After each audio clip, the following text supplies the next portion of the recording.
আলহামদুলিল্লাহ আপনাদের ভালোবাসায় 15 টাকা কেজি করে যে চাল দেওয়া হয় সেটা আমাদের ডিলারশিপ 9 নং চরমুচরা ইউনিয়নের 4, 5, 6 এই 3 ওয়ার্ডের আমরা দায়িত্ব পেয়েছি, ডিলার আমরা পেয়েছি।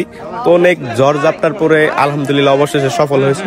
তো সেই উপলক্ষে একটা মিলাদ মাহফিলের আয়োজন করা হয়েছে, মিলাদ করা হলো। আর আগামীকাল থেকেই চাল দেওয়া হবে। তো প্রথমে আমরা হরিণদরা দেব, তারপরে পর্যায়ক্রমে 2 ইউনিয়ন 2 ওয়ার্ড দিয়ে দেওয়া হবে।